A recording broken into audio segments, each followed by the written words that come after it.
Welcome to the Quantum Wealth Podcast. Today we are talking about the 3 steps to manifesting more money in your business.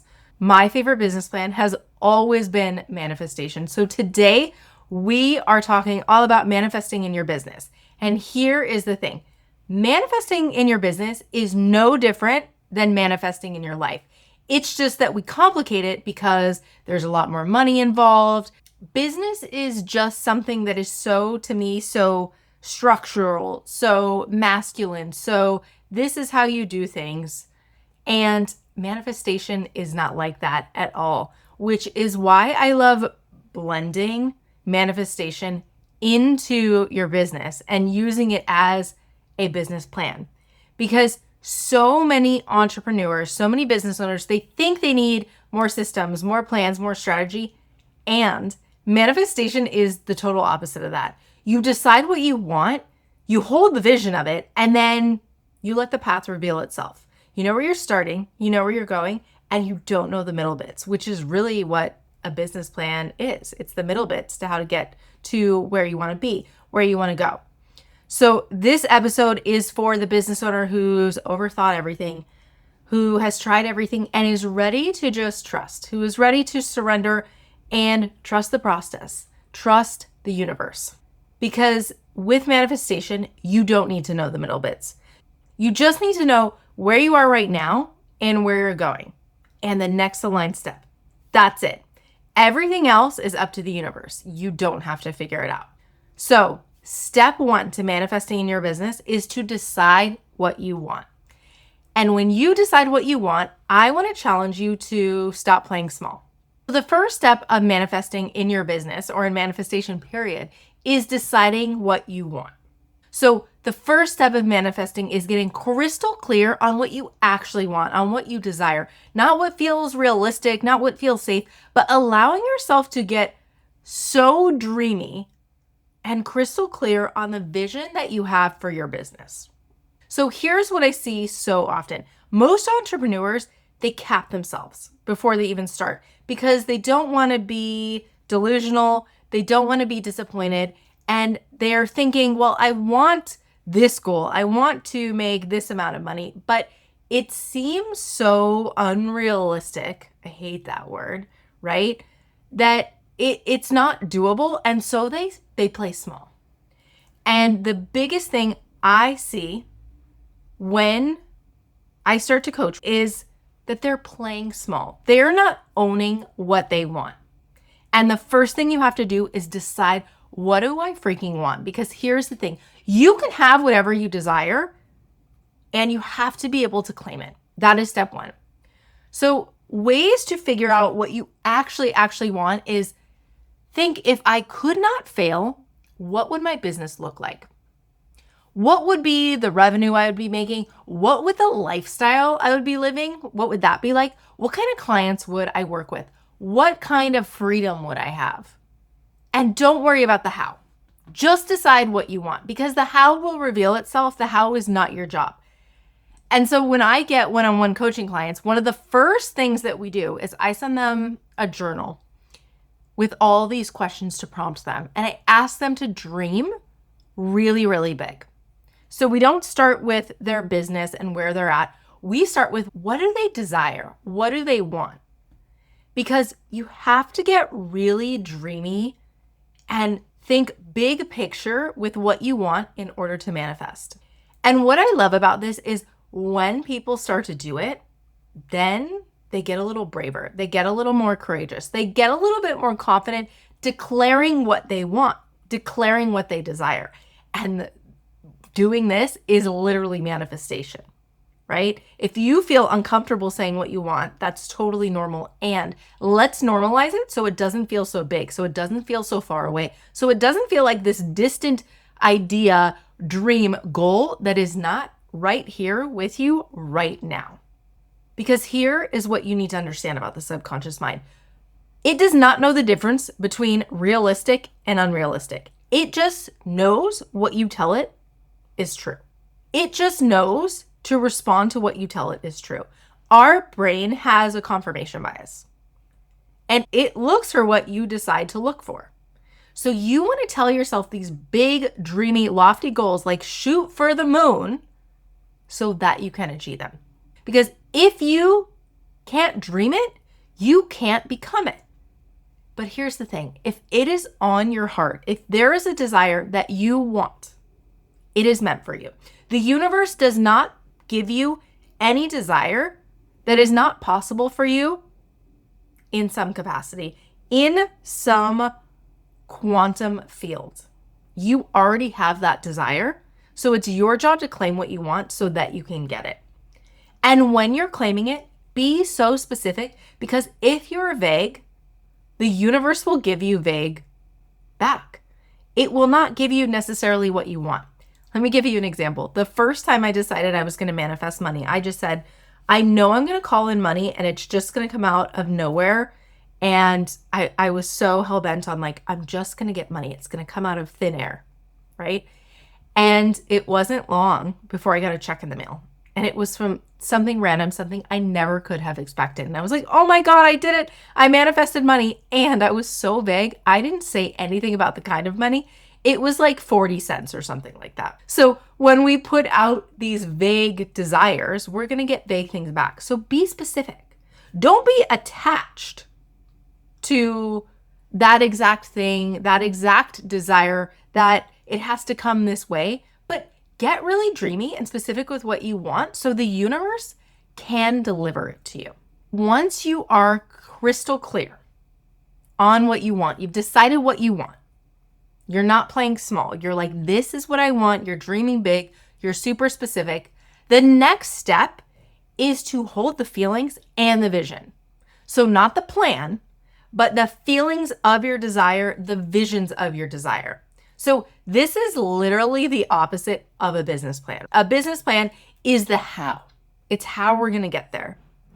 And manifesting in business is about holding the feeling of already having what you want before you even have it. It is holding the feeling and the vision without knowing how you're going to get it. Because the how doesn't matter. Everything that you have ever manifested, I would venture to guess that you would have never figured out the how.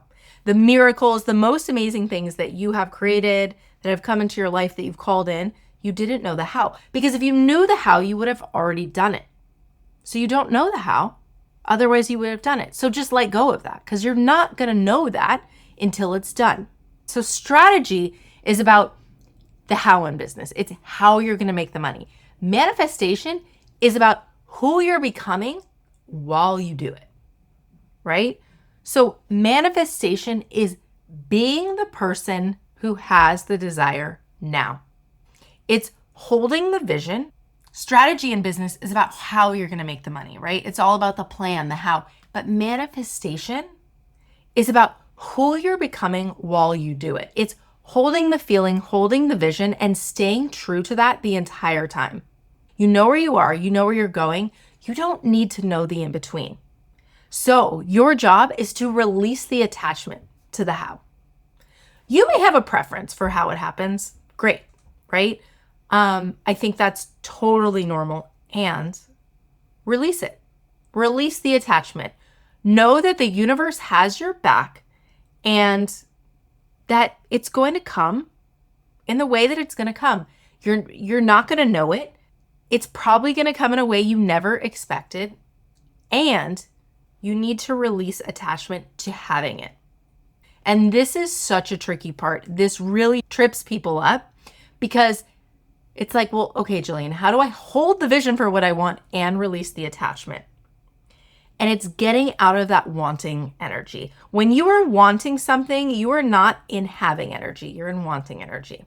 So how can you know that it's coming for you? You know that it is done.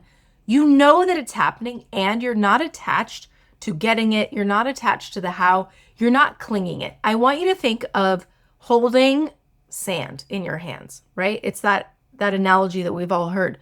When you're gripping sand, you lose all the sand from your hands. But when you just open your hand palm, the sand doesn't go anywhere. It just sits there. That's what I want you to do with your manifestation.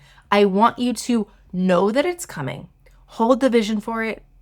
Hold the feelings that you're going to have when you have your manifestation, but release the attachment.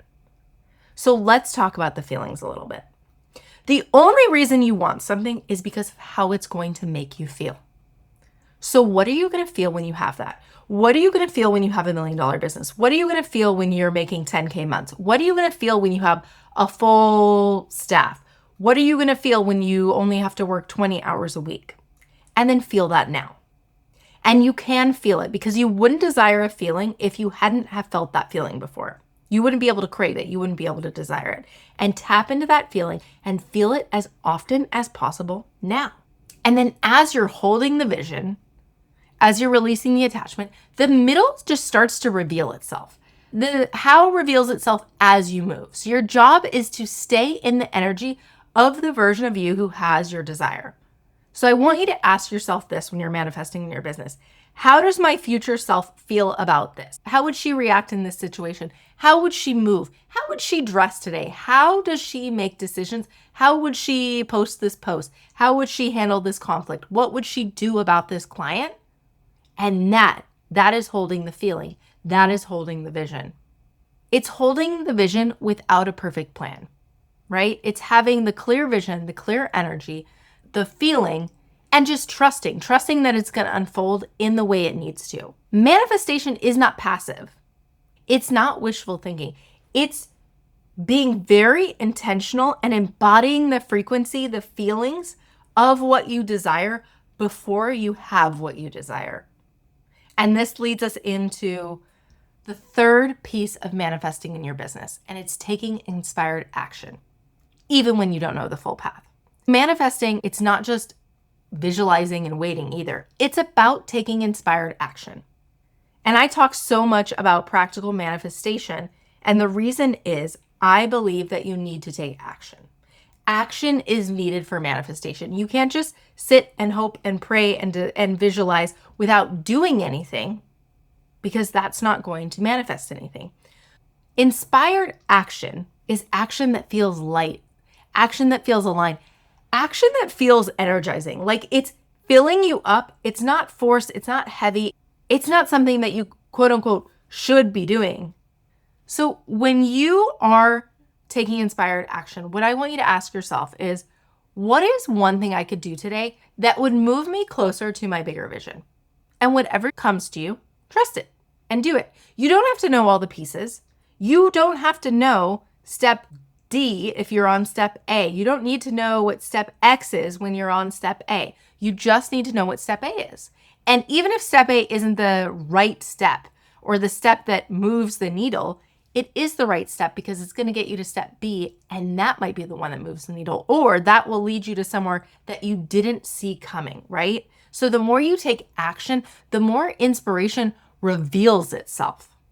And this is embodiment, because you can't figure it out by not doing anything. You can't sit around and do nothing and just wait for inspiration. Inspiration comes from doing things. You can't steer a parked car, as they say. You have to be moving to go forward. Even if you're moving in the wrong direction, movement is what creates inspiration. It's what creates inspired action. So just take one small step and keep going and keep going. And this is also embodiment, right? So it's being the person that you think you need to be. That you think, what would the person who has all my desires do? How would they act? Who would they be? And you just act like them. And I say just like it's so easy. And I want to say that it's not always easy. It's a lot of the times uncomfortable because it requires change.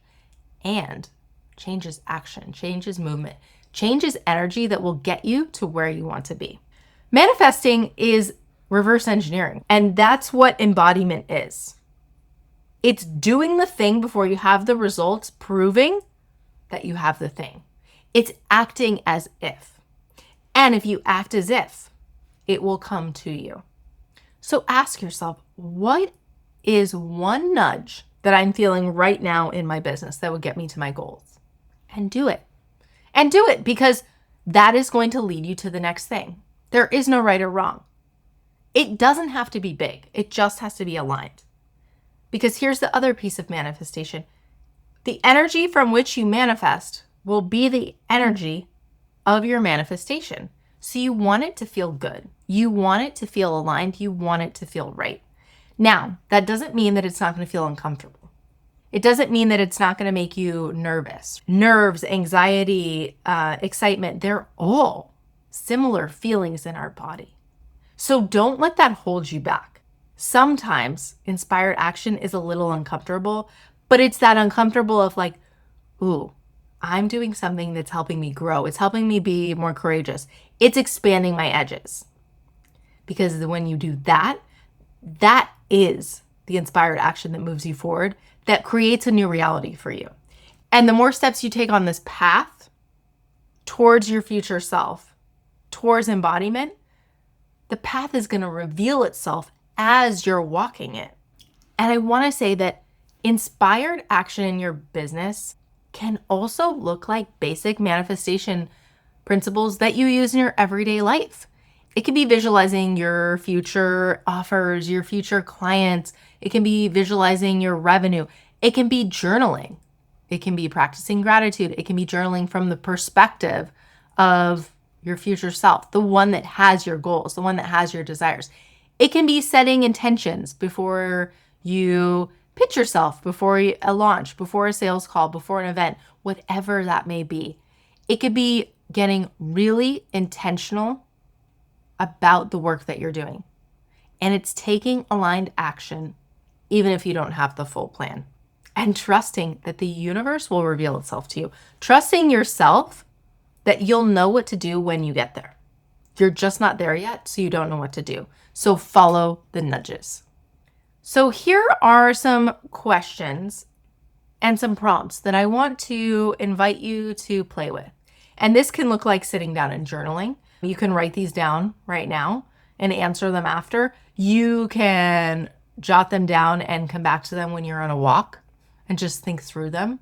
You can talk through them in a voice note. I think talking is so powerful because it just kind of allows us to brain dump the way journaling does, but voice memos can be so quick.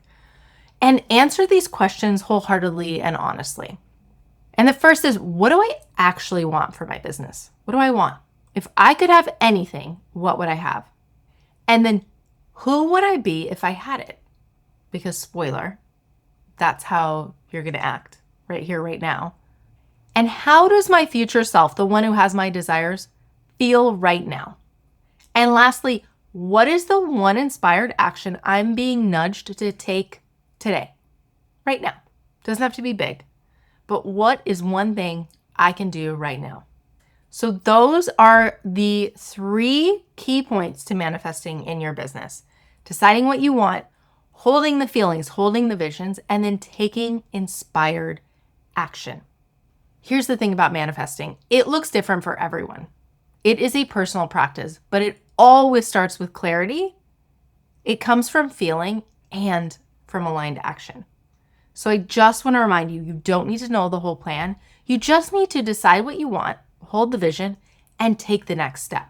And the beautiful thing about that is it sounds so simple, and it is when we break it down. So I want you to get clear right here today in this moment on one thing you want to manifest in your business. You can write it down, you can put it in your notes app, you can journal on it. And I want you to really feel into it and ask yourself, what's the action I can take? What action can I take, not tomorrow, but right now, today, and do it? Because that is what is going to put you on the path to manifesting in your business. That's it for our show today. Thank you so much for listening to Quantum Wealth. If this episode resonated with you, please share it with a fellow business owner, screenshot it and share it on your social media. Tag me at Jillian Minter. I love seeing what lands for you. And leave a review. It helps so much more than you know. It helps other good-hearted female entrepreneurs find the show. A new episode drops every Thursday. And until next week, happy manifesting. That's a wrap on today's episode. If you're still here, I know you're serious about quantum leaping your income, and that commitment is what separates the dreamers from the doers. Here's what I want you to do next. Pick one insight from today and take action on it. Because here's the thing, transformation happens in the implementation, not just the inspiration. If this episode shifted something for you, please rate, review, and subscribe on Apple Podcasts, Spotify, YouTube, or wherever you listen. It helps other ambitious, heart-centered women find the show. And if you're ready to take this work deeper and finally break through that income plateau, I'd love to invite you to book a discovery call with me. Because here's the thing, podcasts give you the what, but coaching gives you the how. It's what takes you from, I know what I should be doing, to, holy shit, I actually did it. Head to the show notes or to jillianminter.com to grab your spot on my calendar. Until next week, keep choosing abundance over scarcity, alignment over hustle, and remember, you're meant for more. You just have to believe it's yours.